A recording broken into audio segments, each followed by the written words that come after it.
ठीक है, तो हम आगे डिस्कशन करना चालू करते हैं स्टार्टिंग फ्रॉम 20th क्वेश्चन, है ना।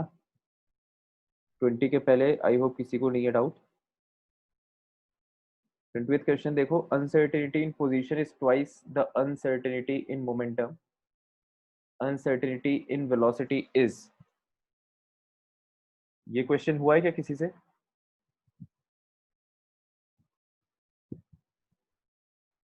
किसी से हुआ है क्या ये क्वेश्चन खुद से?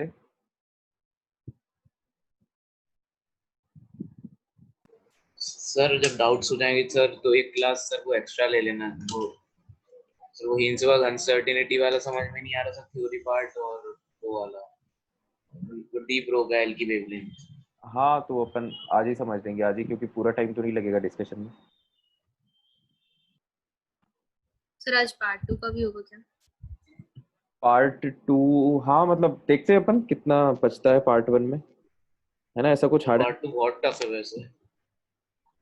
हाँ कोई दिक्कत नहीं है, कर लेंगे अपन। तो इसमें संकेत बताओ डाउट क्या है? तो करना क्या समझ में ही नहीं आ रहा। अच्छा एक सेकंड, ये है क्वेश्चन 20, एक्सरसाइज 2 पार्ट 1। इसमें इसके पहले तो ऑप्शन सही से लिख लेते हैं। जो पहला ऑप्शन है वो है lambda is equal to, option यहाँ पे दोबारा लिख लेते हैं। ये ऑप्शन है lambda is equal to 12.3 by under root H angstrom. फिर बी ऑप्शन है lambda is equal to 12.3 divided by under root V, capital V, है ना, एंगस्ट्रॉम में। फिर वही है सब कुछ same, under root E, capital E. और चौथा ऑप्शन है सब कुछ सेम, अंडर रूट में कैपिटल। ऑप्शन गलत लग रहा है सर शायद। ओ हाँ, सही कहा, मैंने किसी और क्वेश्चन के ऑप्शंस लिख लिए गलती से।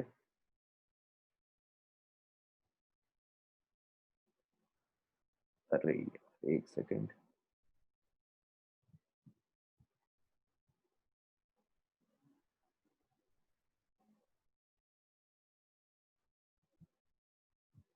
तो इसका ए ऑप्शन है under root H by pi, है ना। फिर बी ऑप्शन है 1/2m, 1/2m under root H by pi. और सी ऑप्शन है 1/2m under root of H cross. और डी ऑप्शन है h/4 पाई। ठीक है, तो अब देखते हैं अपन, इसमें हमें uncertainty in position is twice the uncertainty in momentum. ठीक है, लिखते जाते हैं क्वेश्चन जो भी कह रहा है। Uncertainty in position delta x is twice uncertainty in momentum, है ना, delta P. Uncertainty in velocity is, uncertainty in velocity delta we पूछ रहा है क्वेश्चन में, आसान तो है। डेल्टा पी क्या होता है? एम डेल्टा वी होता है ना। तो डेल्टा वी क्वेश्चन पूछ रहा है किसके टर्म्स में पूछ रहा है? ऑप्शंस देखो, as a function of H pi and M, है ना, एच पाई और एम। तो जो हमें ऑप्शन बताना है वो हमें बताना है as a function of H pi and M. इस फॉर्मेट में हमें डेल्टा वी को एक्सप्रेस करना है।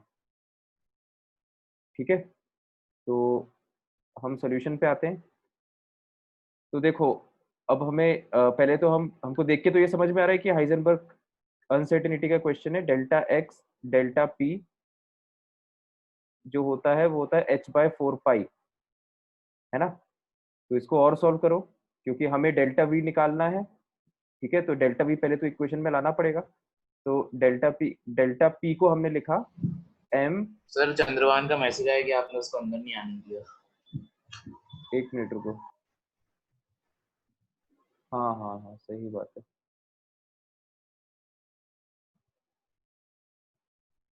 ठीक है, ये क्या एक्चुअली साइड में मेरे को ध्यान रखना पड़ता है, कोई नया बच्चा आता है ना तो उसका एडमिट का पॉपअप आता है। मैं क्वेश्चन करने में इतना मग्न हो गया था कि मैं भूल गया था कि मुझे एडमिट भी करना है स्टूडेंट्स को।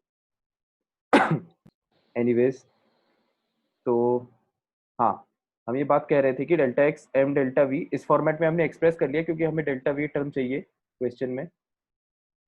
ठीक है, तो ये वैल्यू है h बाय 4 पाई के बराबर। तो अब हम इसमें से डेल्टा वी को अलग कर लेते हैं। तो डेल्टा वी को हम अलग कर रहे हैं, तो डेल्टा वी हो जाएगा is equal to h by 4 pi m, और ये डेल्टा एक्स भी आएगा नीचे। ठीक है, लेकिन अब प्रॉब्लम ये है कि यहाँ पर एच पाई और एम तो आ रहा है लेकिन डेल्टा एक्स नहीं आना चाहिए, है ना, क्योंकि हमें जो फंक्शन चाहिए वो केवल एच पाई और एम के फॉर्मेट में चाहिए। तो इसका मतलब यहाँ पर हमें कुछ जुगाड़ इसकी हेल्प से करनी पड़ेगी, है ना। तो अब देखो अपन को क्वेश्चन में क्या दिया है, हमें क्वेश्चन में ये दिया है डेल्टा एक्स जो है वो 2 डेल्टा पी के बराबर है। तो इसमें हम ऐसा कर सकते हैं कि आप डेल्टा एक्स को रख दो यहाँ पर 2 डेल्टा पी। ठीक है, मतलब ये जो इक्वेशन है अपनी delta X M delta V is equal to H by 4 pi, यहाँ पे अगले पेज पे मैं लिखता हूँ delta X M delta V is equal to H by 4 pi. ये जो इक्वेशन है इसमें डेल्टा एक्स की जगह 2 डेल्टा पी रख दो, मतलब डेल्टा एक्स की जगह 2 डेल्टा पी, है ना, ये हम यहाँ पर रख रहे हैं। तो जब आप यहाँ पे रखोगे तो ये बन जाएगा क्या, 2 डेल्टा पी को डायरेक्ट एम डेल्टा वी लिख देते हैं, 2 M delta V into M delta V is equal to H by 4 pi. ठीक है, मतलब इसको अपन सॉल्व करके हमें क्या निकालना है क्वेश्चन में, डेल्टा वी निकालना है ना। तो डेल्टा वी का टर्म जनरेट तो हो गया यहाँ पे, तो बस डेल्टा वी को एक तरफ लिख लो, डेल्टा वी का स्क्वायर हो जाएगा एच बाय 4 पाई, 2 मल्टीप्लाई हो जाएगा तो 8 पाई एम स्क्वायर, है ना, ये डेल्टा वी का स्क्वायर हो गया। तो डेल्टा वी यहाँ से निकाल लेना, इसका अंडर रूट हो जाएगा, डेल्टा वी हो जाएगा अंडर रूट एच बाय 8 पाई एम स्क्वायर। तो ये कौन से ऑप्शन से मैच करेगा, जैसे इन्होंने सी आंसर सही ऑप्शन दिया है ना, तो सी ऑप्शन ये दिया हुआ है, सी ऑप्शन अपन चेक कर लेते हैं। सी ऑप्शन दिया हुआ है 1/2 pi under root of H cross. ठीक है, तो एच क्रॉस का मतलब क्या होता है, एच बाय 4 पाई। ठीक है, और 2m को आप स्क्वायर रूट के अंदर भेजोगे तो 4m स्क्वायर हो जाएगा, है ना। तो h बाय 4m स्क्वायर, है ना। तो ये 4 इंटू 4 16 आएगा, लेकिन अपना कितना आ रहा है 8। सर मैं बोलूँ कुछ? ये सर h अपॉन 2 पाई होता है ना। हाँ सर, ये h हाँ अपॉन सर 2 वो पाई। h upon 2 पाई। हाँ 2 पाई होता है ये, एच क्रॉस की जो वैल्यू है वो अपन ने कॉपी में लिखी है, वो h अपॉन 2 पाई होती है। अब सही हो जाएगा ये ना, तो ये 2 पाई हो जाएगा यहाँ पे। तो देख लो, अब ये जो अपना जो आंसर है, मतलब अपना जो आंसर आया वो ये सी ऑप्शन से मैच कर रहा है सॉल्व करने के बाद, तो सी सही आंसर है। क्लियर हुआ। यस तो जितने भी हाइजेनबर्ग के क्वेश्चन होते हैं उसमें लगाना यही इक्वेशन रहता है। ठीक है, ये क्वेश्चन थोड़ा सा टफ इसलिए था क्योंकि इसमें मैथ्स थोड़ा ज्यादा इन्वॉल्व हो गई, है ना। आपको वेरिएबल को मैनिपुलेट करके जिस फॉर्मेट में ऑप्शन दिए हैं उस फॉर्मेट में इसको सेट करना था, तो मैथ्स का क्वेश्चन ज्यादा हो गया था, ये केमिस्ट्री का कम। ठीक है, अपन और देखते हैं। 21st। यस और 18 से 18 19 में तो डाउट नहीं है किसी को, सर जो 26 में। कुछ लोग लेट ज्वाइन किए इसलिए मैं दोबारा पूछ रहा था। 18 19 में कोई डाउट तो नहीं किसी को। 21 देख लेते हैं। 21 किसी से हुआ है क्या? हाँ सर, हो गया था। शाबाश।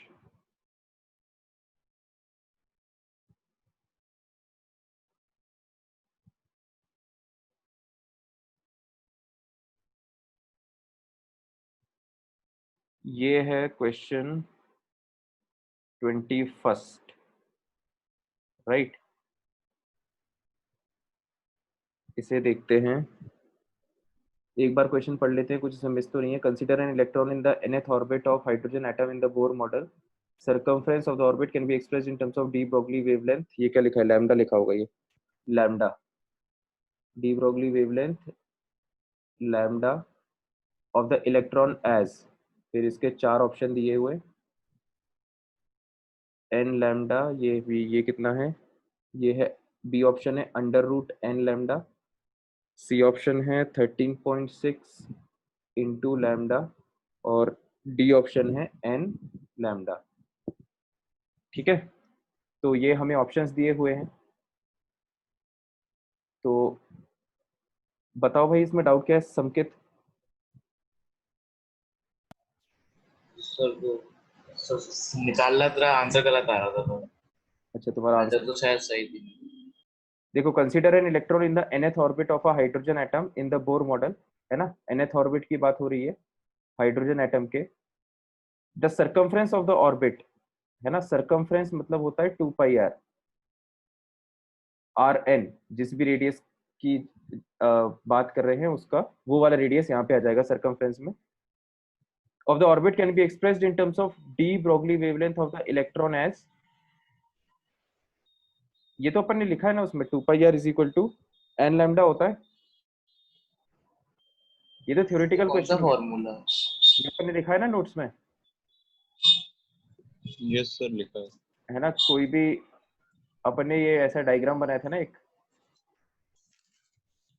कि अगर ये सर्कुलर पाथ है जिस पे इलेक्ट्रॉन ट्रेवल करता है, तो बाद में ऐसा कहा गया था कि जो इलेक्ट्रॉन है वो क्योंकि एक मैटर है वो डुअल बिहेवियर शो करता है ना। तो ये इस तरह से वेवी पाथ में ट्रेवल करेगा, और यहाँ पर ये जो पाथ लेंथ है वो एन लैम्डा के बराबर होती है ना, इंटीजर मल्टीपल ऑफ वेवलेंथ। ठीक है, ये डी ब्रोगली वेवलेंथ में आपको मिल जाएगा, इसको देखना अच्छे से कॉपी में। ठीक है, डी ब्रोगली वेवलेंथ जो टॉपिक है उसमें मिल जाएगा ये, है ना। तो ये थ्योरेटिकल क्वेश्चन है, कुछ इसमें सॉल्व नहीं करना था। ठीक है संकेत, यस तो इसको चेक करना, मिल जाएगा ये कॉपी में। और बताओ 21 के बाद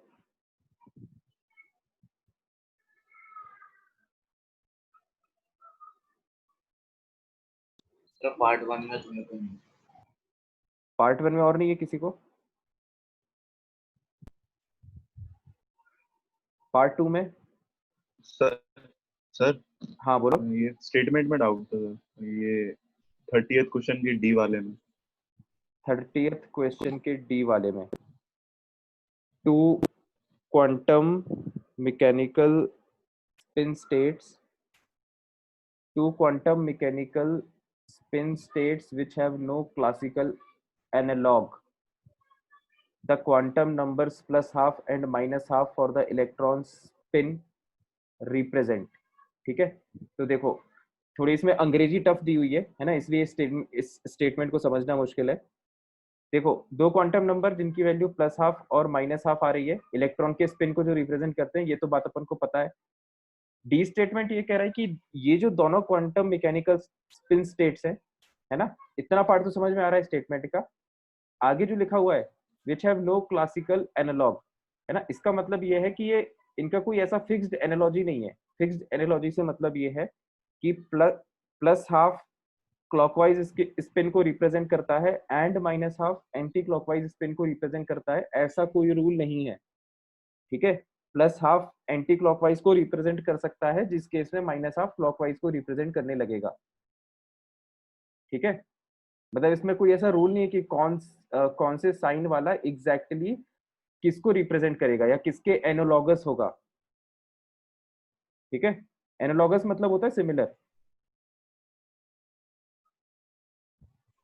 समझ में आया? यस है ना, तो बस थोड़ा सा इसमें लैंग्वेज ध्यान से देखना था। बाकी वैसे क्वेश्चन बहुत ज्यादा टफ इसलिए नहीं है क्योंकि अगर आपको ए बी और सी ऑप्शन क्लियर कट पता है ना, सब तो फिर एलिमिनेट हो जाएंगे। हाँ एलिमिनेट करके फिर अपन कर सकते हैं। नहीं सर, लेकिन सर ऐसा कोई स्टेटमेंट अगर एग्जाम में आ जाए सर तो फिर दिक्कत भी हो सकती है। हाँ तब तो दिक्कत हो सकती है। स्टेटमेंट सही नहीं। वो तो मतलब मैं तुम्हें एक स्ट्रेटेजिकल पॉइंट बता रहा था कि अगर जैसे ये क्वेश्चन अगर टेस्ट में आता एग्जाम में, तो ये बात तो समझ में आ रही है कि जो डी स्टेटमेंट है वो थोड़ा सा अनक्लियर टाइप है स्टूडेंट के लिए, तो स्टूडेंट जो है वो एबीसी को अच्छे से पढ़ के एबीसी के बारे में क्लियर डिसीजन लेके फिर डी का रिजल्ट प्रिडिक्ट कर सकता था। बात समझ में आ रही है? This is one of the strategies of doing the question. Yes sir. ठीक है, और बताओ। सर वो 26 में वो थोड़ा मतलब क्वेश्चन समझ नहीं आया था। 26 देख लेते हैं।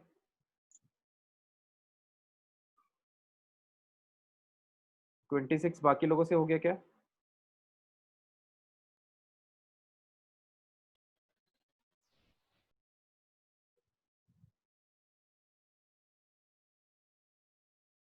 तो 26 क्वेश्चन देखो।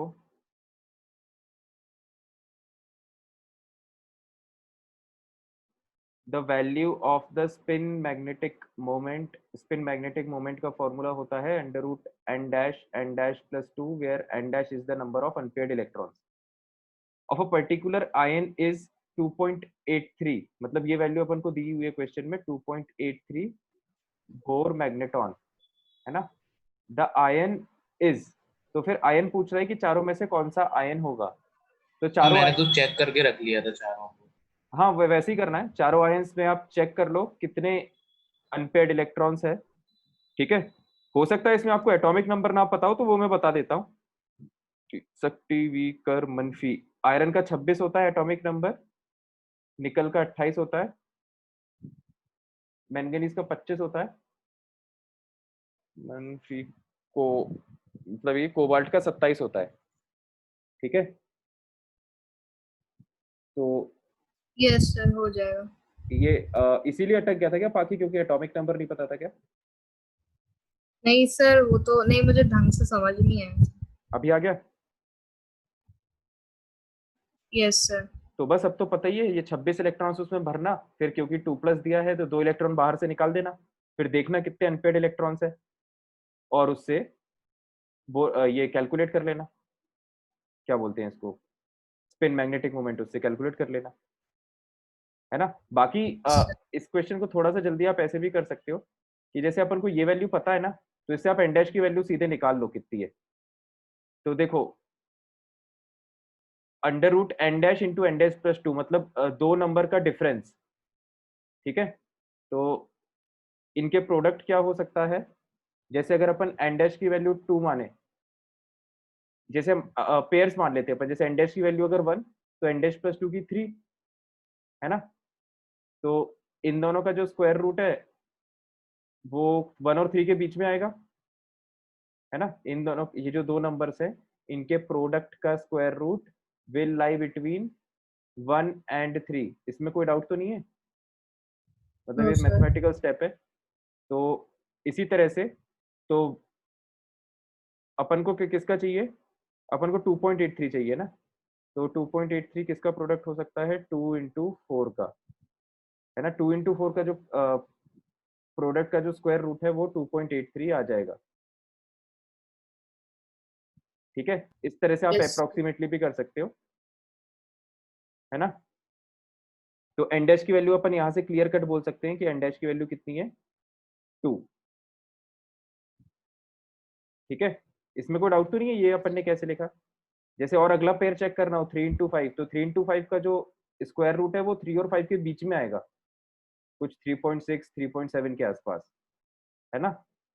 तो ये भी नहीं हो सकता क्योंकि हमें 2.83 चाहिए।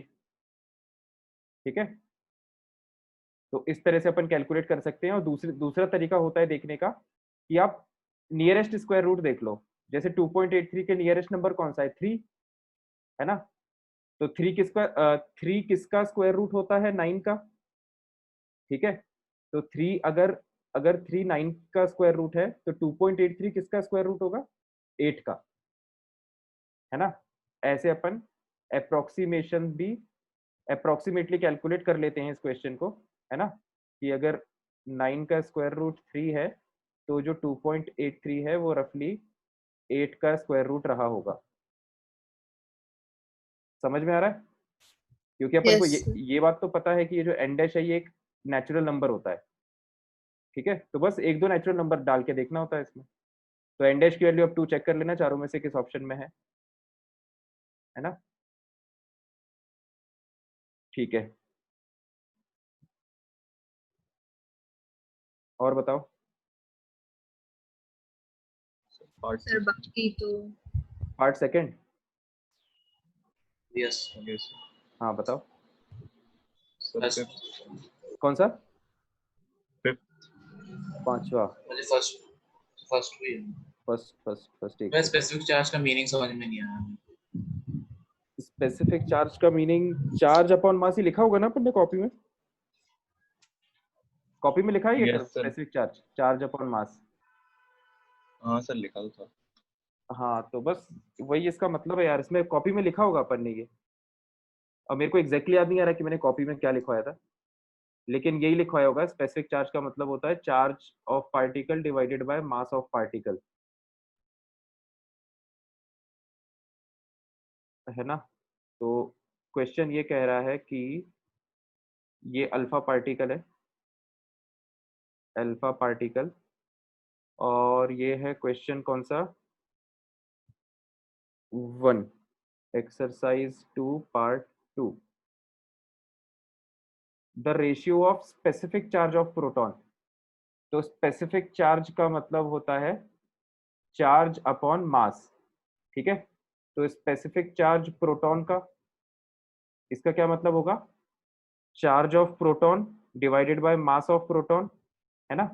और स्पेसिफिक चार्ज अल्फा पार्टिकल का, तो स्पेसिफिक चार्ज अल्फा पार्टिकल का वो क्या हो जाएगा, charge of alpha particle by mass of alpha particle. Question कह रहा है इन दोनों स्पेसिफिक चार्जेस का रेशियो लेने के लिए, तो इन दोनों का रेशियो ले लो, है ना। तो the question is actually asking for taking the ratio of these two values. तो इस तरह से हम दोनों को डिवाइड कर देंगे, तो ये आ जाएगा QP by MP divided by Q alpha by M alpha, ठीक है। तो जैसे चार्ज ऑन प्रोटॉन क्या होता है, इसको आप E के टर्म्स में लिख लो, चार्ज ऑन प्रोटॉन होता है प्लस E, ठीक है। और जैसे मास ऑफ प्रोटॉन चाहो तो AMU के टर्म्स में लिख लो, मास ऑफ प्रोटॉन है अगर 1 AMU। फिर चार्ज ऑन अल्फा पार्टिकल पे कितना चार्ज होता है बताओ। चार चार ही नहीं नहीं, 2E। Alpha particle is positively charged helium nucleus. Sorry sir वो मैंने मास बोल दिया हाँ तो इस पे +2 चार्ज होता है ना। मतलब E के टर्म्स में अगर अपन को लिखना हो तो हम क्या लिखेंगे, अल्फा पार्टिकल का चार्ज +2E, और divided by mass of alpha particle कितना, 4 अमू, ठीक है। तो बस अब तो क्या बचा, ये E से E कैंसिल हो जाएगा, अमू से अमू कैंसिल हो जाएगा, और इसको सॉल्व कर देना तो आंसर कितना 2 आ जाएगा। यस ठीक है संकेत, देख लेना, ये मेरे को जहां तक मेरे को याद है ये नोट्स में लिखवाया होगा कि स्पेसिफिक चार्ज का यस सर मैंने अभी देखा पर वो स्पेसिफिक टर्म नहीं लिखा था स्पेसिफिक चार्ज, बस ये लिखा था चार्ज टू मास रेशियो, अच्छा इसलिए अच्छा, कंफ्यूज हो गया था। ठीक है कोई दिक्कत नहीं है।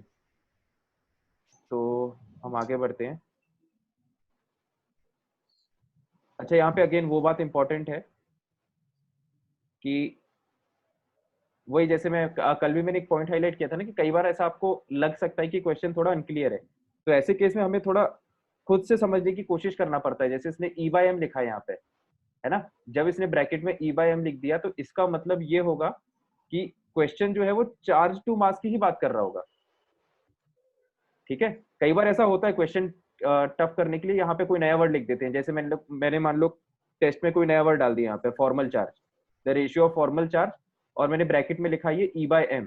अब मुझे भी नहीं पता फॉर्मल चार्ज वर्ड का मतलब क्या है, लेकिन जब मैंने E/M लिख दिया तो फिर मैं स्टूडेंट से ऐसा एक्सपेक्ट कर सकता हूँ कि स्टूडेंट ये समझ जाएगा कि चार्ज टू मास रेशियो की बात हो रही है, ठीक है।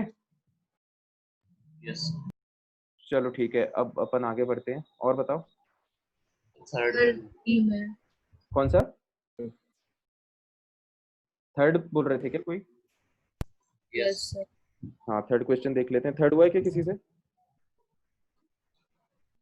हाँ सर हो तो गया था शाबाश, बहुत अच्छी बात है यार, थर्ड हो गया था, तो थर्ड तो अच्छा क्वेश्चन है, क्योंकि समझा पाओगे चंद्रमान कैसे किया? यस सर चलो ठीक है, फिर सोच के रखो क्या बोलना है, मैं जब तक इसको कॉपी पेस्ट कर रहा हूँ।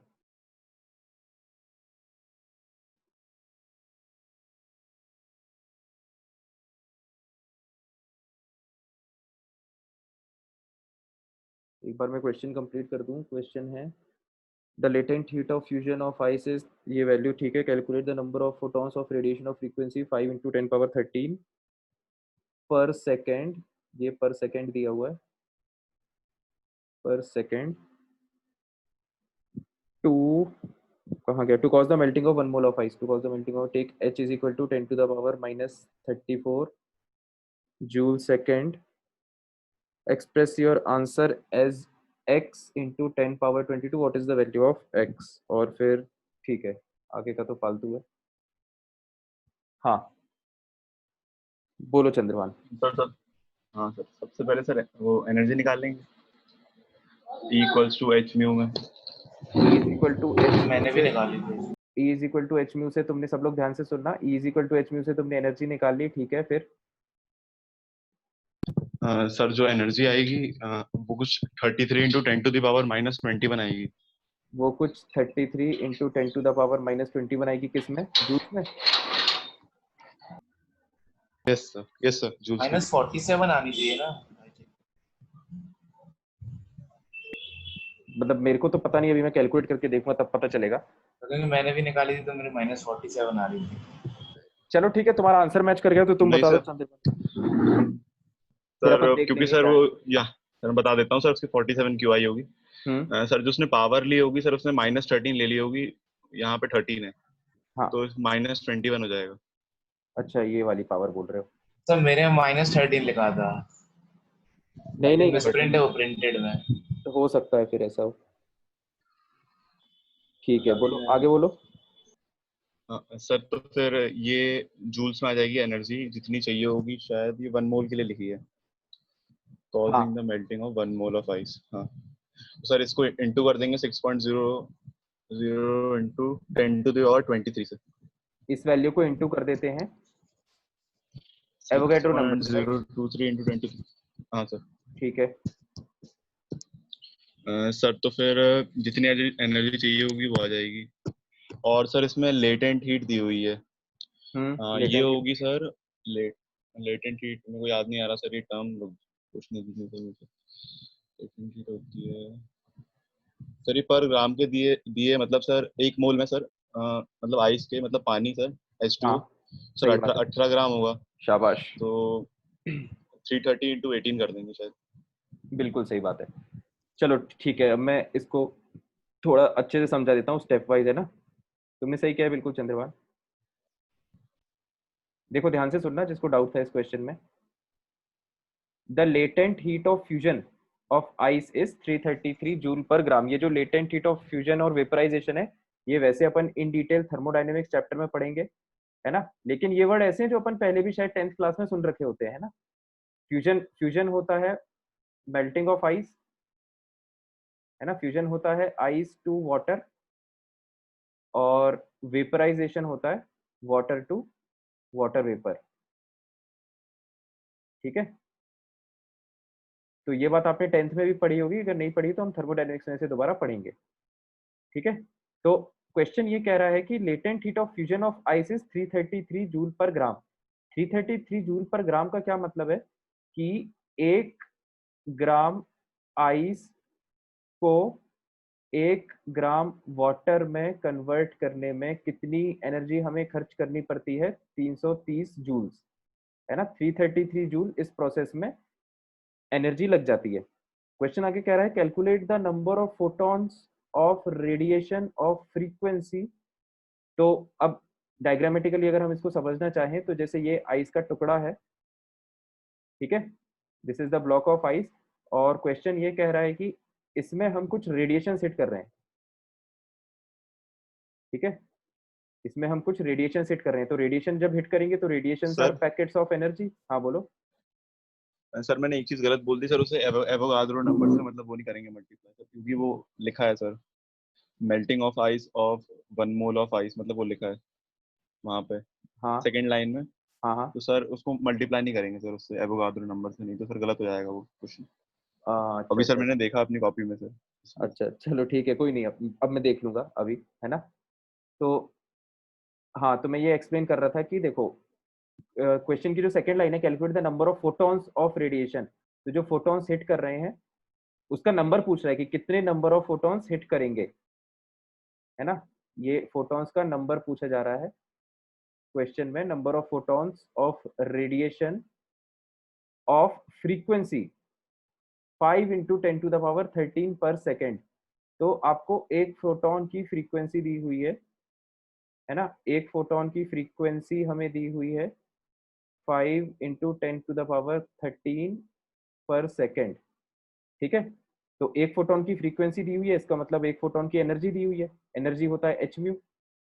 तो अब अपन को करना क्या है, तो ये जो फोटॉन्स हैं ये जब आइस पे पड़ेंगे तो ये अपनी एनर्जी आइस पे मारेंगे और उस एनर्जी से आइस क्या होगी, वाटर में कन्वर्ट होने लगेगी, ठीक है। तो ये देखो इसमें लिखा भी हुआ है आगे, ये जो फोटॉन्स है ये क्या कर रहे हैं, they cause the melting of 1 मोल ऑफ आइस। तो ये जो इस फ्रीक्वेंसी के जो फोटॉन्स पड़ रहे हैं वो कितनी आइस को मेल्ट कर रहे हैं, 1 मोल, है ना।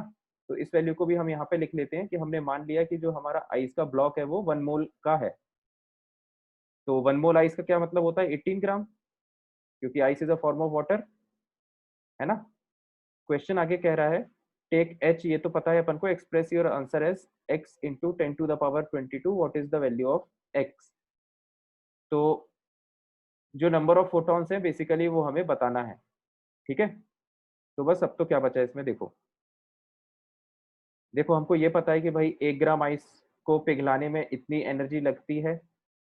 तो अब आप ये निकालो कि 18 ग्राम आइस को पिघलाने में कितनी एनर्जी लगेगी, है ना। और वो एनर्जी कहाँ से आ रही होगी, वो एनर्जी इन फोटॉन्स से आ रही होगी, ठीक है। तो अब देखो क्वेश्चन को खत्म कर देते हैं। 1 ग्राम आइस के लिए 330 जूल, हाँ कोई दिक्कत नहीं है संकेत। तो 18 ग्राम आइस के लिए कितनी एनर्जी रिक्वायर्ड होगी, 330 × 18 जूल, ठीक है। जो 18 ग्राम आइस को 18 ग्राम वाटर में कन्वर्ट कर देगा, ठीक है। तो अब ये प्रोसेस कौन कर रहा है, this process is being executed by photons, ठीक है। तो जो इतनी जो एनर्जी है 330 × 18 जूल, इतनी एनर्जी किसके पास होना चाहिए, फोटॉन्स के पास। कितने टोटल n फोटॉन्स हैं, और एक फोटॉन की एनर्जी होती है h और म्यू, ठीक है। तो अब देखो h की वैल्यू आपको पता है, म्यू की वैल्यू पता है, ये दिया हुआ है क्वेश्चन में। तो इसको सॉल्व होने पे नंबर ऑफ फोटॉन्स आ जाएगा, ठीक है। तो नंबर ऑफ फोटॉन्स अपना इस फॉर्मेट में आएगा x × 10⁻22। तो उसको उसमें से आप x को अलग करके बता देना, ठीक है। पाकि तुम्हारा डाउट था नहीं है, यस क्लियर हो गया अभी लॉजिकली कैसे करना है। Yes sir. तो बस अब तो वैल्यूज डाल देना सारी h और म्यू की, है ना। अब आंसर आ जाएगा होपफुली। सर थोड़ा सा हो गया था बट ये लास्ट का समझ नहीं आ रहा था मुझे। अभी क्लियर हो गया लॉजिकली कैसे करना है क्वेश्चन को। यस चलो ठीक है, तो इसका आंसर निकाल के देखना, नहीं निकले तो दोबारा पूछ लेना, है ना। 18 आ रहा है। ठीक है, मानस क्या कह रहा है कि सर न्यू चैप्टर कब स्टार्ट होगा, न्यू चैप्टर अपन नेक्स्ट क्लास से स्टार्ट करेंगे सर्टेनली, है ना। मतलब सर्टेनली मतलब फॉर श्योर नेक्स्ट कौन क्लास सा में तो चैप्टर मंडे से होगा? अपन स्टार्ट करेंगे। IUPAC होगा वैसे, 99% चांस तो IUPAC के ही है, बाकी एक बार और मैं देख लूंगा, ठीक है। तो अब हम आगे देख लेते हैं।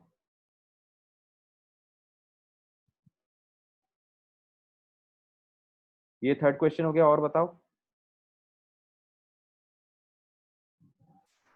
Sir fifth. Fifth, yes sir. Fifth देख लेते हैं।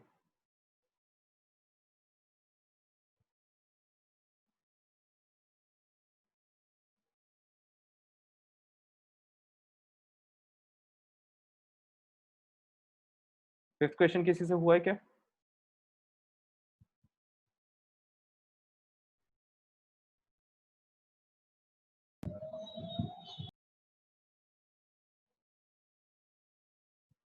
फिफ्थ क्वेश्चन किसी से हुआ है क्या भाई।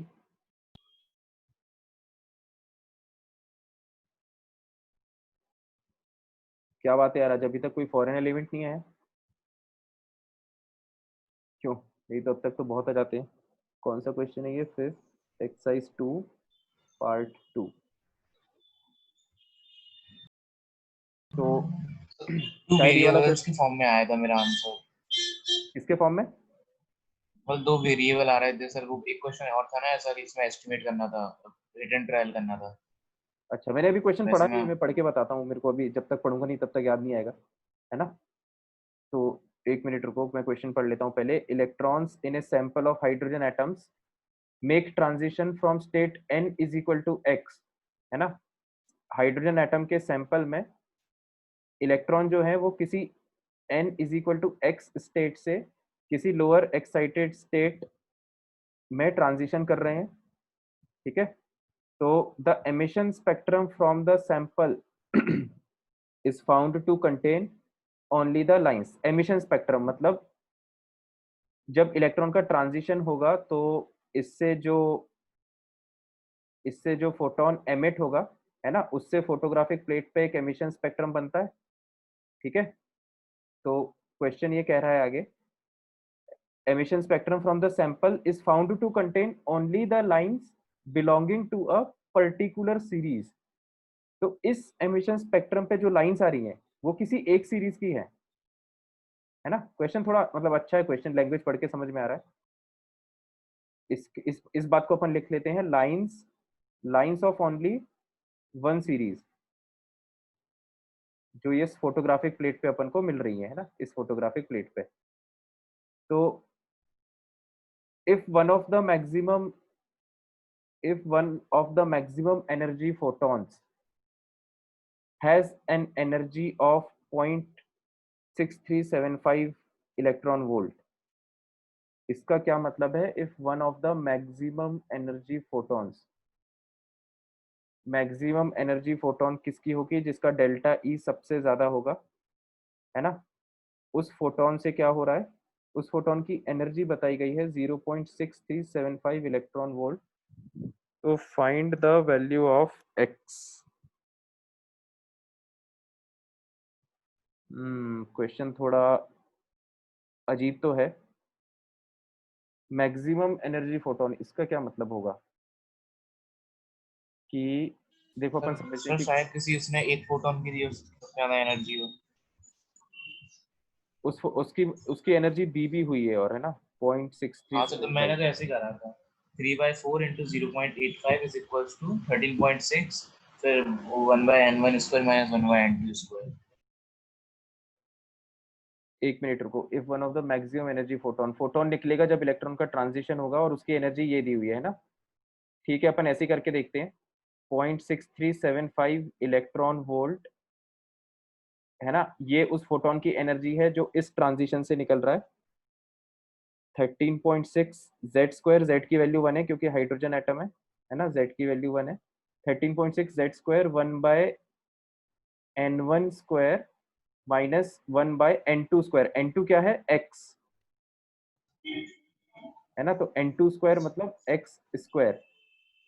और ये जो फोटोन है ये मैक्सिमम एनर्जी वाला है, maximum energy has an energy. तो अपन को निकालना क्या है इसमें? हमें x सर की वैल्यू निकालना है। डाउट है, बोलो। हाँ सब चंद्रभान बोलो सर बोलो बोलो वन बोलो। ऑफ द लिखा है सर उसमें। सर उसमें वन ऑफ द लिखा है सर, मैक्सिमम एनर्जी फोटॉन्स नहीं लिखा है, मतलब बिल्कुल स्पेसिफिक टर्म, हाँ वन अपन ऑफ द। देखते हैं ना, अपन देखते हैं, वही देखना है। लैंग्वेज थोड़ी सी इसकी वैसी है, इट्सी बिट्सी टाइप। तो हमको देखना पड़ेगा हम क्या बेस्ट पॉसिबल कंक्लूजन निकाल सकते हैं लैंग्वेज को पढ़ के, है ना। बेस्ट पॉसिबल कंक्लूजन हमें देखना है जिससे कि हमारा आंसर आ सके। तो ठीक है, अपन ने इक्वेशन लिख ली। इक्वेशन से अपन को ये समझ में आया कि हमें x की वैल्यू निकालने के लिए n1 निकालना पड़ेगा। n1 मतलब कि इलेक्ट्रॉन जो है वो फाइनली कौन से ऑर्बिट में आके गिर रहा है। तो अब हम दोबारा जब लास्ट लाइन को पढ़ते हैं तो उसमें ये लिखा है कि one of the maximum energy photons. Maximum energy photon की बात हो रही है, मतलब मैक्सिमम एनर्जी तो जनरली तभी होती है जब इलेक्ट्रॉन जो है वो 1 पे गिरे, है ना। मतलब इलेक्ट्रॉन जितना नीचे गिरेगा डेल्टा ई की वैल्यू उतनी ज्यादा होगी, ठीक है। एनर्जी डिफरेंस भी उतना ज्यादा होगा। तो अभी के लिए हमने मान लिया कि n1 की वैल्यू हमारे लिए 1 है, ठीक है। तो जब आप n1 की वैल्यू 1 मानोगे तो अब इसको सॉल्व करके देखो, तो ये है 0.6375। अब 0.6375 को इन्होंने क्वेश्चन में, सर एक डाउट था, हाँ बताओ। Sir n is equals to 1 तो ग्राउंड स्टेट होती है ना, वो एक्साइटेड स्टेट नहीं होती ना। nx to some lower excited state। Yes sir. सही बात है बिल्कुल तुम्हारी। हाँ, तो इसका मतलब ये हुआ कि क्वेश्चन हमें ध्यान से पढ़ना चाहिए था। क्वेश्चन ध्यान से पढ़ने पे हमें ये समझ में आ रहा है कि ये जो सेगमेंट है क्वेश्चन का, इससे हमको ये समझ में आ रहा है कि n1 1 के बराबर नहीं होना चाहिए, है ना। तो उस लॉजिक से अपना ये अजम्पशन गलत है, ठीक है। तो फिर हम वापस आते हैं, दोबारा सोचना चालू करते हैं। हमें n1 निकालना था और one of the maximum energy photons बोल रहा था, तो n1 की वैल्यू 1 तो पॉसिबल नहीं है। क्या हम n1 की वैल्यू 2 ले सकते हैं? अब इससे पहले अपन एक चीज की हेल्प लेते हैं। इन्होंने ब्रैकेट में एक वैल्यू दी हुई है ना। इस वैल्यू को अपन उठाते हैं, इससे देखते हैं इससे कुछ हो सकता है क्या। तो सब कैलकुलेशन तक आ जाएंगे, मैंने करी है। हाँ, तो यहाँ पर ये देखो, इसको इन्होंने इस तरह से एक्सप्रेस किया है 3/4 इंटू 0.85 इलेक्ट्रॉन वोल्ट, है ना। तो यार इसी से आंसर नहीं आ जाएगा क्या? सर वो कह रहा हूँ दो वेरिएबल में आएगा ना, एक n1 और एक x। एक n1 आएगा और हाँ एक x आएगा, है ना। तो अब यहाँ पर एक्चुअली बात यस ये है कि n1 और देखो, इस इक्वेशन को सॉल्व करके दो वेरिएबल आएंगे n1 और x, है ना। तो और अपन को जो x का जो आंसर है वो नंबर के फॉर्म में बताना है, वो अपन को n1 के टर्म्स में तो बताना नहीं है। तो अब यहाँ पर ऐसा होगा कि हमको n1 की वैल्यूज मानना पड़ेगा अपनी तरफ से। n1 की वैल्यू आप 2 मान लो, तो x निकाल के देख लो, है ना। मतलब ध्यान से समझना मैं क्या कह रहा हूँ। अब हमें क्योंकि हमारे पास, हम मैथ्स पे आते हैं, हमारे पास एक इक्वेशन और दो वेरिएबल हैं, ठीक है। इसका मतलब ये हुआ कि दोनों वेरिएबल की वैल्यू फिक्स नहीं है, वेरी कर सकती है। लेकिन यहाँ पर एक चीज हमको पता है कि जो हमारे जो दोनों वेरिएबल हैं वो होंगे तो इंटीजर ही, है ना। और हम स्पेसिफिकली कहें तो वो होल होल नंबर भी नहीं, वो नेचुरल नंबर तो होंगे। इसमें तो कोई डाउट नहीं किसी को। नहीं तो सर। अब अपन को क्या करना है, अपन को n1 और x का पेयर देखना है, ठीक है। तो अब आप इसमें वैल्यूज मानना चालू कर दो। n1 की वैल्यू डालो 1, जो कि वैसे अपन को गलत लग रही है क्योंकि क्वेश्चन में लोअर एक्साइटेड स्टेट बोला है ना। एक्साइटेड स्टेट वर्ड यूज किया है तो n1 की वैल्यू 1 नहीं हो सकती। तो 1 को बाद 1 को चलो मत डाल के देखो, आप 2 से स्टार्ट करो, है ना। n1 की वैल्यू 2 डालो और उसमें x की वैल्यू चेक करो, नेचुरल नंबर आ रही है कि नहीं आ रही है ना। सर अगर उसके इक्वल्स टू में जो वैल्यू आएगी सर वो थोड़ी कॉम्प्लिकेटेड है, 0.046 आएगी लास्ट में। अच्छा, एक मिनट रुको, मैं फिर सॉल्व करके भी बता दूंगा। पहले मैं लॉजिक समझा देता हूँ। n1 की वैल्यू 2 डाल के ये चेक करो कि x की वैल्यू नेचुरल नंबर आ रही है कि नहीं आ रही है। अगर नेचुरल नंबर आ रही है तो ये अपना आंसर हो सकता है। अगर नेचुरल नंबर नहीं आ रही है तो फिर हम और हिट एंड ट्रायल आगे करेंगे। तो हम n1 की वैल्यू 3 डालेंगे। Again we will check for the same observation, if natural number then this might be our answer, else we will move on, ठीक है। तो चलो, अब ये बात अपन को समझ में आ गई। अब अपन आते हैं इसके फाइनली कैलकुलेशन पे, ठीक है। अपन को एक रफ लॉजिक क्लियर हो गया है कि कैसे इसको अप्रोच करना है। अब देखो 3/4 इंटू 0.85 इलेक्ट्रॉन वोल्ट। अब मैं इसको लिखता हूँ यहाँ पे, 3/4 into 0.85 electron volt, this value is equal to 13.6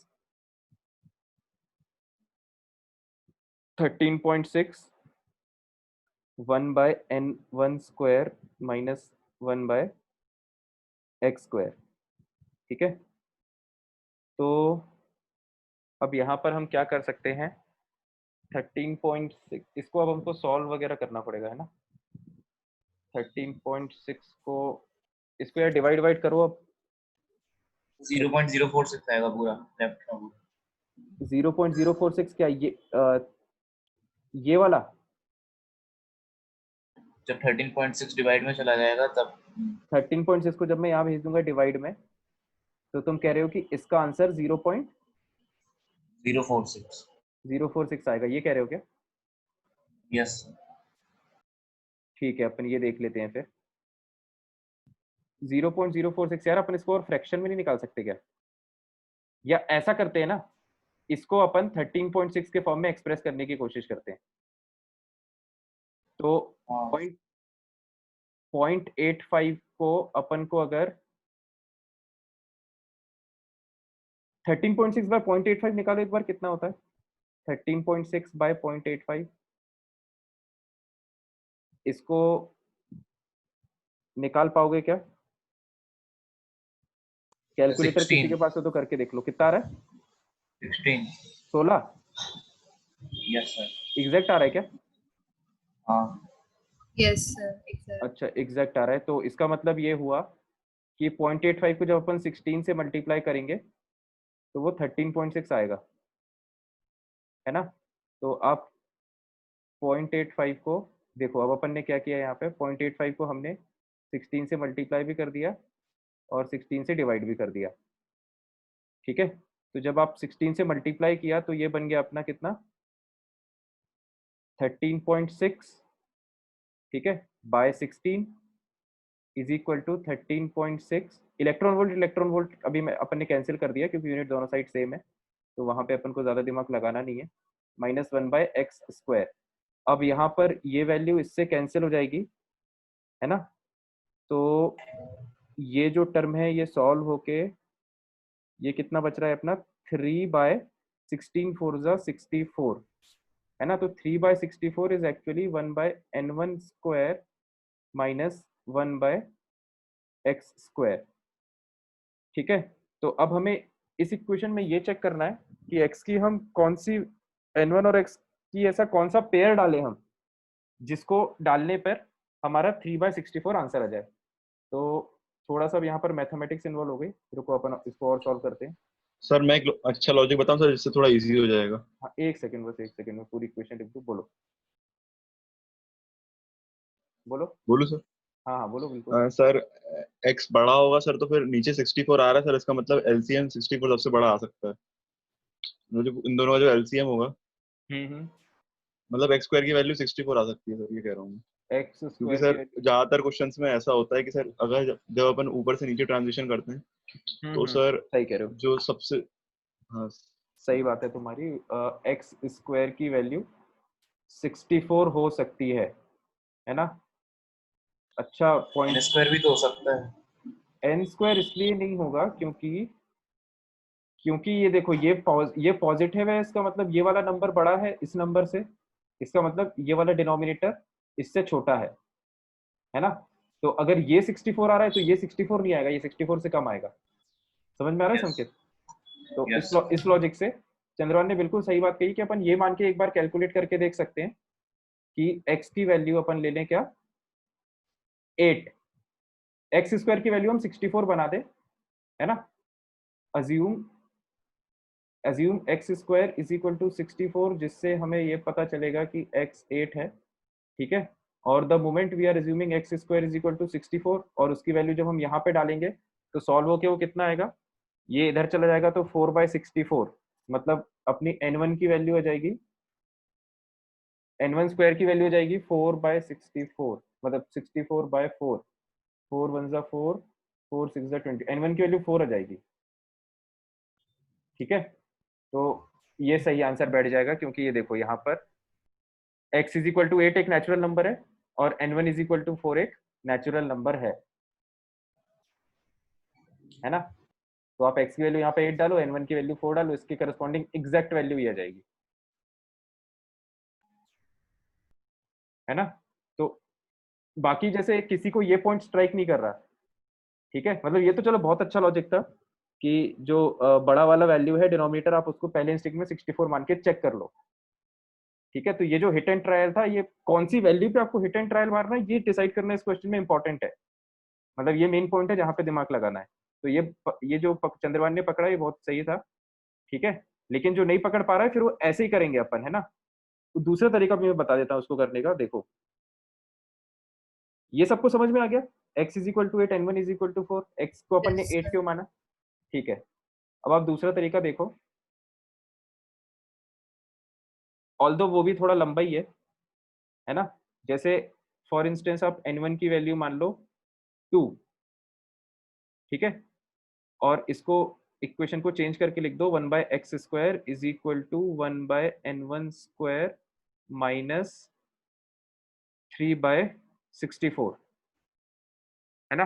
तो जब आप n1 की वैल्यू 2 डालोगे तो ये क्या हो जाएगा 1/4 -3/64, ऊपर नीचे 16 से मल्टीप्लाई करो, ठीक है। तो ये अपन को देख के समझ में आ रहा है 16 - 3 ये बनेगा 13/64, है ना। तो ये एक x जो है एक नेचुरल नंबर नहीं आएगा यहाँ से, तो n1 = 2 गलत हो गया, ठीक है। फिर आप n1 की वैल्यू जैसे 3 मानोगे तो सर ये ऐसे तो बहुत लेंदी हो जाएगा। लेंदी हो जाएगा। इसमें मैं वही देख रहा हूँ, इसमें और कुछ शॉर्टकट अपन निकाल सकते हैं क्या, या नहीं निकाल सकते, क्योंकि ऐसा भी तो कोई स्टूडेंट होगा ना भाई जिसको स्ट्राइक ही ना करिए। एक्स अगर अपन इसको उल्टा करके लिखें, 1 मिनट रुको, थोड़ा सा अपन देख लेते हैं इस क्वेश्चन में। इसको अगर अपन क्रॉस मल्टीप्लाई करें तो क्रॉस मल्टीप्लाई करके ये होगा 64 - 3 मतलब 61/64 n1 स्क्वायर, है ना। फिर इसको उल्टा करके लिख दें तो एक्स स्क्वायर की वैल्यू हो गई 64/61 n1 स्क्वायर, और अपन अंडर रूट ले लें दोनों साइड, तो ये अपनी वैल्यू हो गई, ठीक है। क्या इस वैल्यू से अपन को कुछ हेल्प मिलेगी? अपन को x जो है, अपना जो x है वो आना चाहिए, क्या आना चाहिए, नेचुरल नंबर आना चाहिए। और यहाँ पर n1 की वैल्यू अब अपन जैसे डाल डाल के देख सकते हैं, यहाँ पे n1 की वैल्यू जैसे अपन ने 2 डाल के देखी, तो 2 का स्क्वायर 4, नेचुरल नंबर नहीं आ रहा, है ना। अपना क्या आंसर था, n1 की वैल्यू 4, एक बार 4 डाल के देखो, 4 का स्क्वायर 16, 16 4 जा 64। एक मिनट यार, कुछ गलत सॉल्व किया गया अपन ने। 64 - 3 61/64 n1 स्क्वायर, फिर मैंने इसको उल्टा कर दिया। अरे ये n1 स्क्वायर यहाँ पे आएगा यार ऊपर, ये n1 स्क्वायर जो है वो 64 के साथ था, मतलब वो यहाँ पे आएगा ऊपर, है ना। तो जब वो ऊपर आ रहा है तो इसको और अगर अपन सॉल्व करें तो ये 64 n1 स्क्वायर को रूट के बाहर निकाल दो तो ये 8 n1 हो गया, ठीक है। 8 n1/√61, मैं अगले पेज पे लिख देता हूँ। इक्वेशन सॉल्व होके हमारी ये वैल्यू आई 8 n1, ध्यान से देखना सब लोग, 8 n1/√61, सही है। यहाँ तक कोई डाउट तो नहीं किसी को? No sir. अब यहाँ इसमें आप लोग वैल्यू डाल डाल के देख लो, जैसे n1 की वैल्यू अपन ने 2 डाली, ठीक है, तो 8 2 जा 16, नहीं आ रहा आंसर, है ना। 61 एक प्राइम नंबर होता है क्या? 13 5 नहीं सर, प्राइम नंबर नहीं होता। 61 का क्या नहीं फैक्टर होता होगा? है शायद 61। सर शायद टाइम है। 61 का क्या होगा यार, 17 से तो 51 जाता है, 18 से नहीं सर जाता, प्राइम 19 ही होता है, प्राइम ही होता है। प्राइम है सर, प्राइम। प्राइम है ना, पक्का? हाँ यस सर। सर। ठीक है, अब ये प्राइम है तो देखो, अब इससे अपन शायद जल्दी चेक हो जाएगा थोड़ा। आप n1 की वैल्यू 2 डालो, उससे जो x है वो अपना नेचुरल नंबर नहीं आएगा। फिर 3 डालो तो 8 3 जा 24, उससे भी नहीं आएगा, है ना। 4 डालो, 8 4 जा 32, नहीं आएगा, नहीं आएगा। अपन 8 पे डायरेक्ट चेक कर लेते हैं, सॉरी 4 पे डायरेक्ट चेक कर लेते हैं, है ना। तो जब आप n1 की वैल्यू 4 डालोगे, अच्छा ये 4 ही तो थी, n1 की वैल्यू जब आप 4 डालोगे तो x कितना जाएगा, 8 4 जा 32/√61। ये कैसे फिर 8, x की वैल्यू अपनी कितनी आ रही है, 8, 8 कैसे आ रही है यार, ये कुछ अपन ने गलत किया है क्या? ये देखो यहाँ पर जब अपन n1 की वैल्यू 4 डाल रहे हैं, है ना, मतलब अपना जो आंसर है वो 4,8 है ना, n1 4 पे x अपना 8 आना चाहिए। तो यहाँ पर जब अपन n1 को 4 डाल रहे हैं तो 8 4 जा 32, तो ये x की वैल्यू 8 तो नहीं आ रही यार, ये अपन ने क्या इक्वेशन गलत बनाई है इसमें, देख के बताओ यार। 3/64, 1/x स्क्वायर को अपन ने दूसरी तरफ भेजा तो ये माइनस में आ जाएगा, ये तो ठीक है।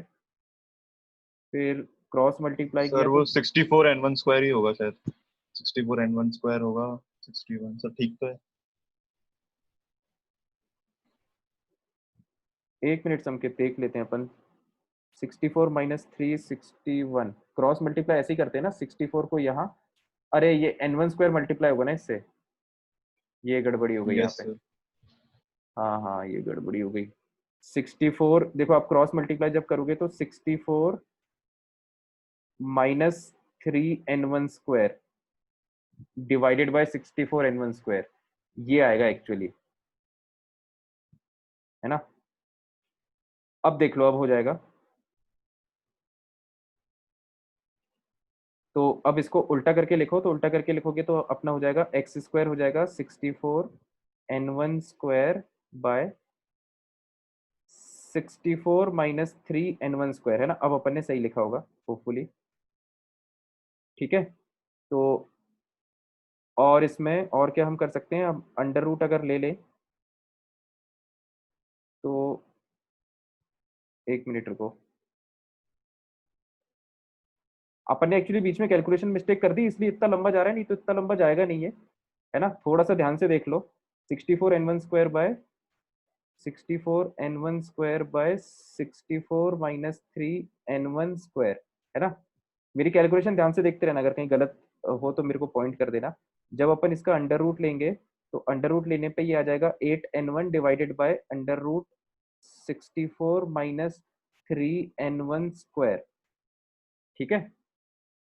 तो इसको क्या हम और सॉल्व कर सकते हैं, यहाँ से आप 64 कॉमन निकाल दो, है ना। देखो मैं क्या कर रहा हूँ, यहाँ से डिनोमिनेटर से मैंने 64 कॉमन निकाल दिया, तो रूट के बाहर 8 आएगा, है ना। और रूट के अंदर क्या बन गया, 1 - 3/64n1 स्क्वायर, ठीक है।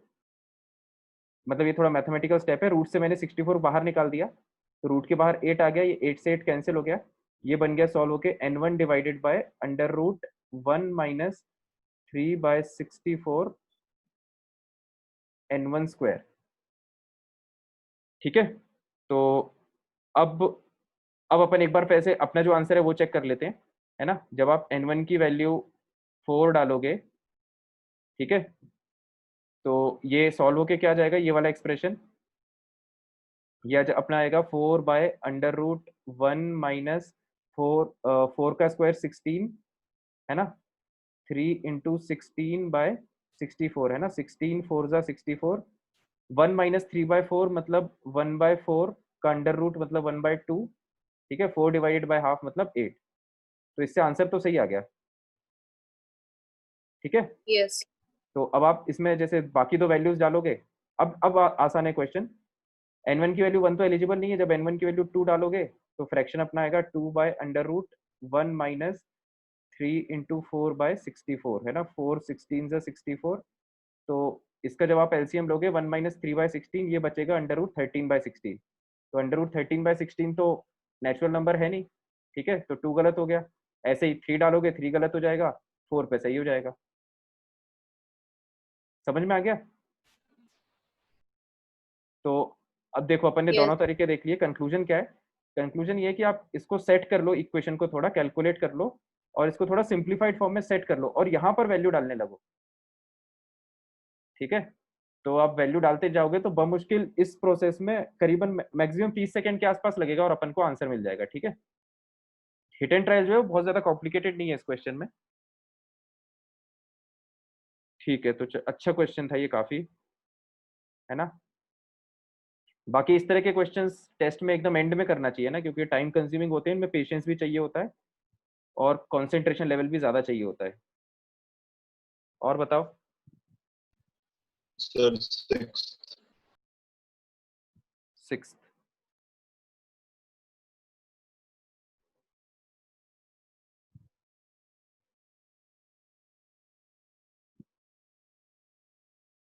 6th, क्वेश्चन देखते हैं।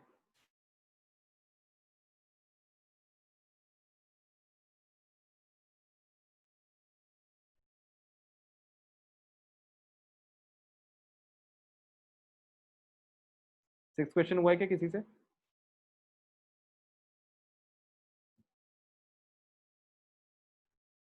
If first ionization potential of a hypothetical atom is 16 volt, है ना। आयोनाइजेशन पोटेंशियल दिया हुआ है अपन को 16 volt, then the first excitation potential will be, ठीक है।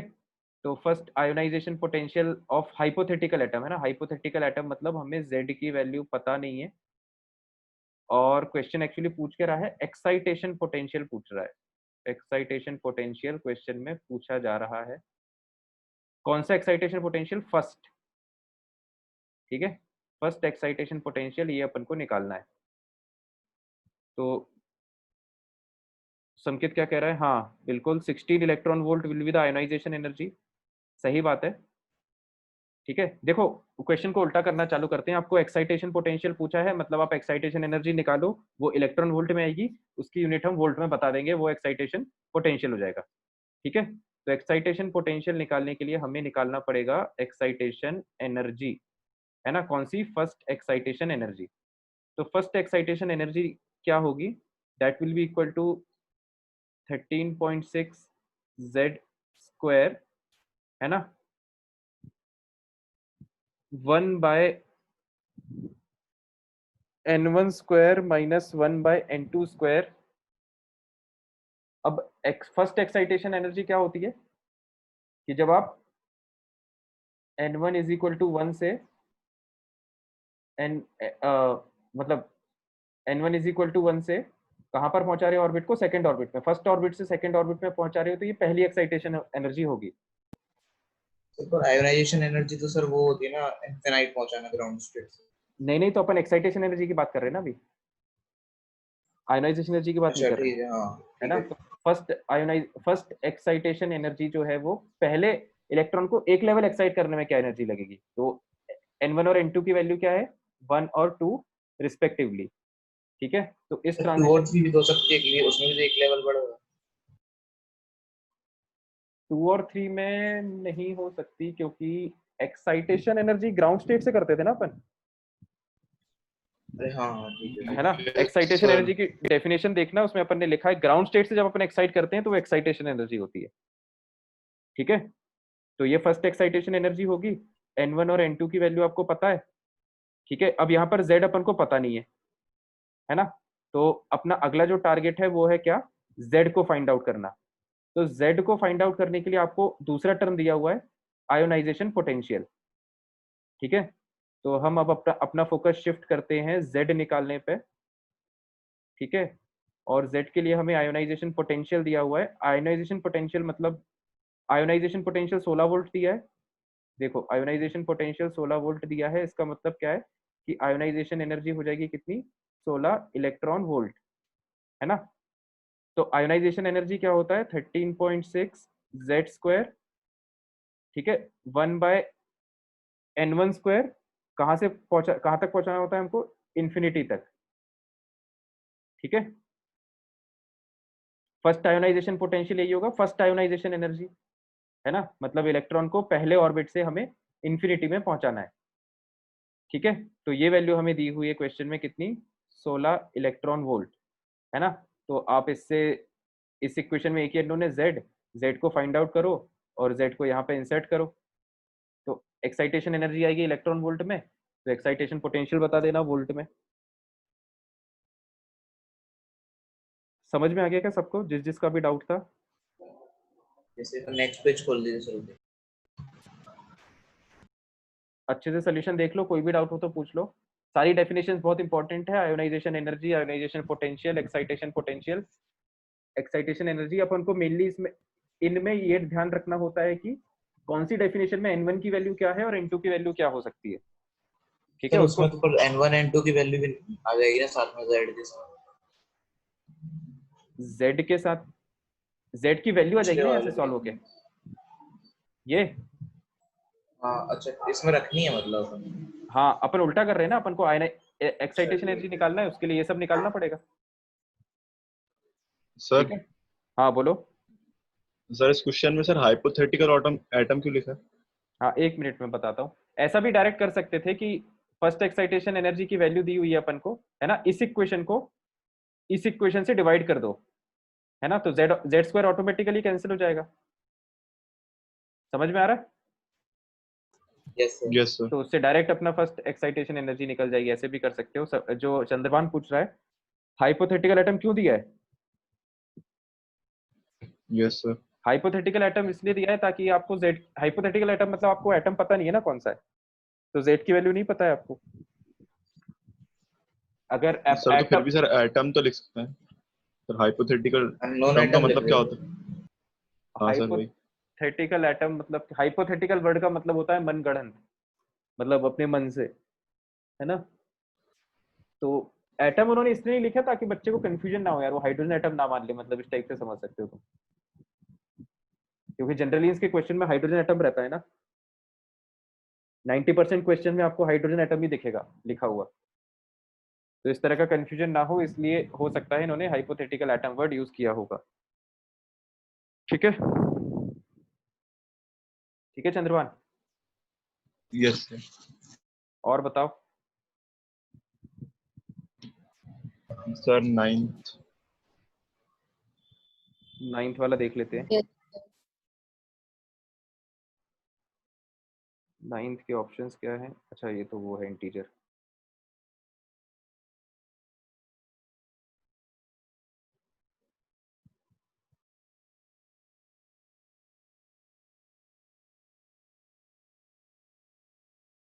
ये है क्वेश्चन 9। एक बार क्वेश्चन देख लेते हैं, इसमें कुछ मिस तो नहीं है। Photon having energy equivalent to binding energy for state electron work function, electrons are through potential difference minimum de Broglie wavelength associated with the electron is. ठीक है, नाइन्थ क्वेश्चन किसी से हुआ है क्या? हैं। Photon having energy equivalent to the binding energy of fourth state of helium atom, binding energy of fourth state of helium atom. Helium atom दे दिया है, मतलब Z की वैल्यू हमें पता है, हाँ ही Z की वैल्यू 2, और binding energy of fourth state, है ना। तो बाइंडिंग एनर्जी का मतलब होता है, अगेन इन टर्म्स में हमें N1 और N2 की वैल्यू पता होना चाहिए। बाइंडिंग एनर्जी का के लिए N1 4 आएगा। बाइंडिंग एनर्जी मतलब उस ऑर्बिट में से हम इलेक्ट्रॉन को इंफिनिटी। इन्फानाइट ऑर्बिट में भेज रहे हैं। ठीक है, तो इस ट्रांजिशन के करस्पॉन्डिंग बाइंडिंग एनर्जी हमें निकालनी है। Photon having energy equivalent to binding energy. तो सर बाइंडिंग एनर्जी के इक्वल, एक मिनट रुको, एक सेकेंड। तो जब इलेक्ट्रॉन यहां से यहां पे जंप करेगा, फिर जब वो वापस आएगा, तो वो जो फोटोन एमिट करेगा, है ना, ये उसी फोटोन की बात कर रहे हैं ना, photon having energy equivalent to binding energy of fourth state. ठीक है, तो ये जो फोटोन निकलेगा, इससे अपन को क्या करना है, this photon is used to eject an electron from the metal surface. ठीक है, तो ये जो फोटोन है, जब ये किसी मेटल के सरफेस पर पड़ता है ना, ये मेटल का सरफेस है, इस पे जब ये फोटोन पड़ेगा तो ये क्या करेगा, ये एक इलेक्ट्रॉन को बाहर निकालेगा। ठीक है, is used to eject an electron from the metal surface of work function 1.4 electron volt. अब इसका अपन को वर्क फंक्शन दिया है h म्यू नॉट। ठीक है, ये वैल्यू अपन को दी हुई है,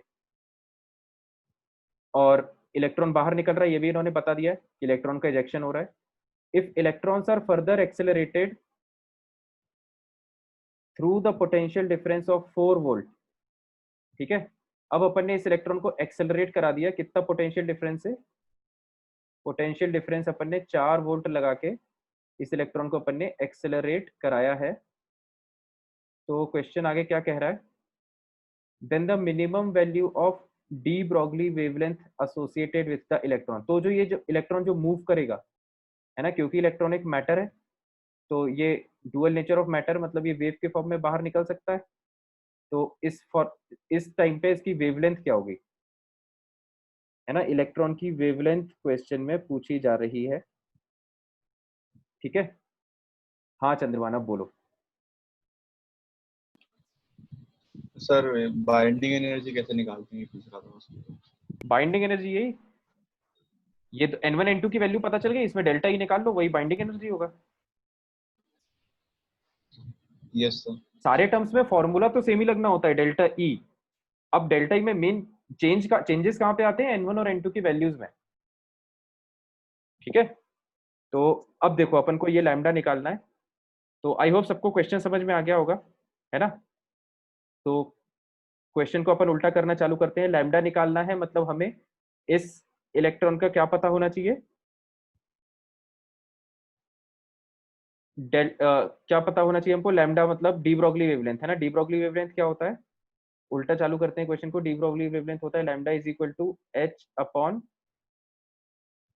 अंडर रूट 2m के ई काइनेटिक एनर्जी, है ना। तो अब देखो यहाँ पर ये जब ट्रांजिशन हुआ तो इससे फोटोन, जो फोटोन निकलेगा है ना, फोटोन की एनर्जी निकाल लो। सर एक डाउट था मुझे, हाँ बताओ। तो फोटोन निकलेगा क्यों सर? अपन तो एनर्जी देते हैं ना जब वो मतलब ऊपर भेजना होता है जैसे इलेक्ट्रॉन को। नहीं, जब ट्रांजिशन होगा तो इलेक्ट्रॉन ऊपर जाएगा, फिर जब वो नीचे आएगा तब फोटोन निकलेगा उसमें से, यस सर। है ना। इसमें ये बताया कि वो फोटोन जिसकी एनर्जी बाइंडिंग एनर्जी के बराबर है ना, उस फोटोन का यूज किया जा रहा है इलेक्ट्रॉन को बाहर निकालने के लिए। तो प्रोसेस को हम ऐसे ही रिप्रेजेंट करेंगे, राइट। यस तो ठीक है, अब अपन वापस क्वेश्चन पे आते हैं। तो देखो यहाँ से अपने को डेल्टा ई निकल जाएगा, है ना। हमें सब कुछ पता है, हमें z की वैल्यू पता है, n1 पता है, n2 पता है। तो यहाँ से हमें डेल्टा ई निकल जाएगा, ट्रांजिशन का डेल्टा ई। और ये डेल्टा ई किसके बराबर होगा, ये डेल्टा ई एनर्जी फोटोन की एनर्जी के बराबर होगा, है ना, एनर्जी ऑफ फोटोन। तो यहाँ से हमें एनर्जी ऑफ फोटोन मिल गया, ठीक है। अब ये एनर्जी ऑफ फोटोन इतनी इस पे स्ट्राइक कर रहा है, तो अब फोटो इलेक्ट्रिक इफेक्ट की बात हो गई, ठीक है। फोटो इलेक्ट्रिक इफेक्ट में जितनी एनर्जी पड़ती है, इंसिडेंट एनर्जी या एनर्जी ऑफ फोटोन, जितनी एनर्जी पड़ती है वो दो फॉर्मेट में ब्रेक हो जाती है, दो फॉर्म में। एक तो वो वर्क फंक्शन में, है ना, या इसको वैसे ही सिंपल फॉर्म में लिख लेते हैं ताकि कंफ्यूजन ना हो। एक तो वो एनर्जी वर्क फंक्शन में, मतलब इलेक्ट्रॉन को फ्री करने में ब्रेक हो जाएगी, और बाकी जो बची हुई एनर्जी है वो उतनी काइनेटिक एनर्जी से इलेक्ट्रॉन मूव करेगा, ठीक है। तो एनर्जी ऑफ फोटोन आप यहाँ से निकाल चुके हो, तो एनर्जी ऑफ फोटोन हमें पता है, और वर्क फंक्शन की वैल्यू हमें क्वेश्चन में दी हुई है ना, ये दी हुई है 1.4 इलेक्ट्रॉन वोल्ट। तो इसको सॉल्व होके आपकी काइनेटिक एनर्जी आ जाएगी, ठीक है। अब ध्यान से सुनना, यहाँ से जो अपनी काइनेटिक एनर्जी आई, क्वेश्चन यहाँ पे खत्म नहीं हुआ अभी। ये इलेक्ट्रॉन की काइनेटिक एनर्जी फाइनल नहीं है ना, ये इलेक्ट्रॉन की इनिशियल काइनेटिक एनर्जी है जो फोटोन के टकराने से उसे मिली। लेकिन in addition to this kinetic energy, साथ में एक्स्ट्रा पोटेंशियल डिफरेंस 4 वोल्ट का लगा के इलेक्ट्रॉन को और एक्साइट कराया जा रहा है। बात समझ में आ रही है, मतलब इतनी काइनेटिक एनर्जी तो उसके पास आई गई है फोटोन के टकराने से, और साथ में इतना पोटेंशियल अप्लाई करके उसकी काइनेटिक एनर्जी को और बढ़ाया जा रहा है।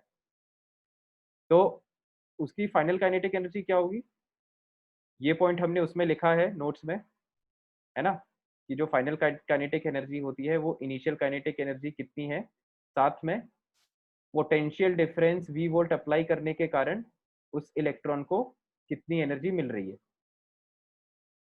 ठीक है। तो ये हो जाएगी उसकी फाइनल काइनेटिक एनर्जी। तो इनिशियल काइनेटिक एनर्जी की वैल्यू जो भी आई, काइनेटिक एनर्जी इनिशियल, इसमें आप पोटेंशियल एनर्जी कितना, 4 वोल्ट का पोटेंशियल है, तो पोटेंशियल एनर्जी कितनी हो जाएगी, 4 इलेक्ट्रॉन वोल्ट, है ना। जहां पे ई जो है वो क्यू की वैल्यू हो जाएगी ई, और वोल्टेज की वैल्यू क्या हो जाएगी, 4 वोल्ट, ठीक है। तो ये आएगी अपनी फाइनल काइनेटिक एनर्जी, है ना। फाइनली इलेक्ट्रॉन इस काइनेटिक एनर्जी से मूव कर रहा है। तो फाइनल सिचुएशन में जो वेवलेंथ पूछा है उसके करस्पॉन्डिंग आपको यहाँ पर फाइनल काइनेटिक एनर्जी डालनी पड़ेगी, के ई फाइनल। बात समझ में आ गई सबको? Yes sir. अच्छा क्वेश्चन है ये, है ना। ये पॉइंट अपन ने नोट्स में लिखा है, आपको मिल जाएगा कि जब इनिशियल काइनेटिक एनर्जी के ई है और उसको वी वोल्ट से एक्सलेट कर दिया तो उसकी फाइनल काइनेटिक एनर्जी इलेक्ट्रॉन की ये हो जाती है। इसके अलावा भी कुछ होता है क्या कंडीशन फाइनल काइनेटिक एनर्जी के लिए? नहीं नहीं, बस इतना ही होता है, यही है ना।